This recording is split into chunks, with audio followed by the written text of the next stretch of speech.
ইসলামে সাত আসমান বলতে আকাশ বা স্তরবিন্যাসিত মহাকাশ জগৎ বোঝানো হয়, যা আল্লাহ তাআলা কুরআনে বারবার উল্লেখ করেছেন।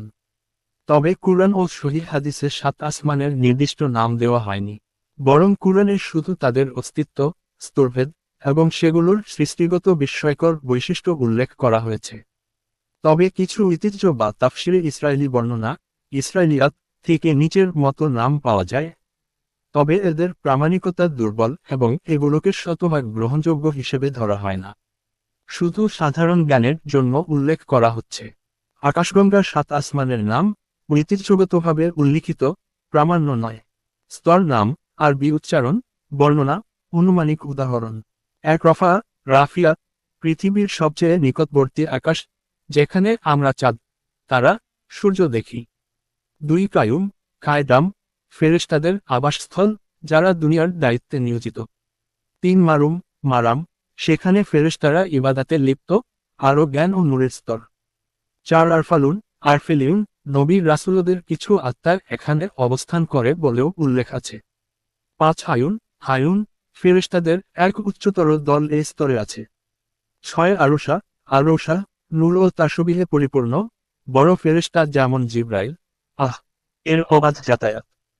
সাত আজমা, আজমা, সর্বোচ্চ আকাশ, আরশের নিচে, যেখানে লহে মাহফুজ এবং আল্লাহর কুরসি রয়েছে। খোলা বই কুরআনে সাত আসমানের উল্লেখ। কুরআনে সাত আসমানের কথা এসেছে বহুবার, যেমন কিতাব 1 সূরা আল মুলক 67:3। এর থেকে বড়, যিনি সৃষ্টি করেছেন সাত আসমান স্তরে স্তরে, তুমি দয়াময়ের সৃষ্টিতে কোন ভিন্নতা দেখবে না। সূরা আল মুলক, আয়াত 3। কিতাব 2 সূরা নূহ 71-15।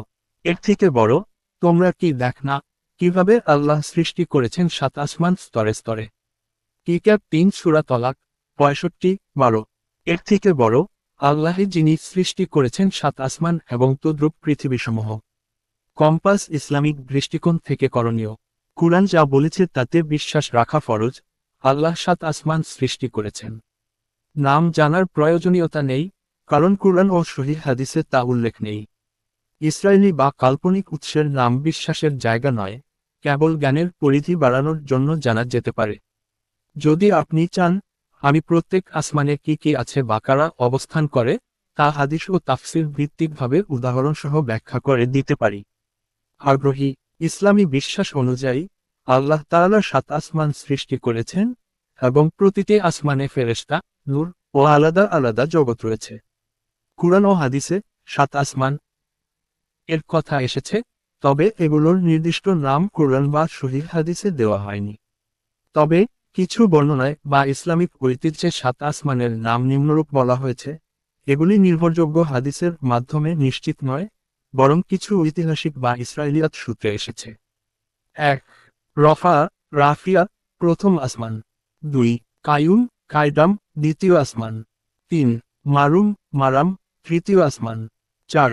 আরফালুন, আরফেলিউন, চতুর্থ আসমান। 5.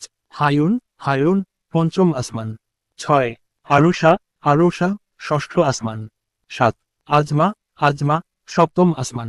বেল গুরুত্বপূর্ণ নোট, এই নামগুলো প্রামাণ্যভাবে ইসলামে নির্ধারিত নয়। সেগুলোর উৎস ইহুদি খ্রিস্টান গ্রন্থ বা ব্যাখ্যাগ্রন্থের মধ্যেও পাওয়া যায়। তাই এগুলোকে ইসলামের মৌলিক অংশ বা বিশ্বাস হিসেবে গ্রহণ করা উচিত নয়। বিশ্বাসযোগ্যতা ও গ্রহণযোগ্যতার দিক থেকে আল্লাহ যেভাবে কুরআনে বলেছেন যে সাত আসমান আছে, তাতে বিশ্বাস করাই যথেষ্ট। নির্দিষ্ট নাম জানা বা না জানার মাধ্যমে ঈমানের কোনো ক্ষতি হয় না।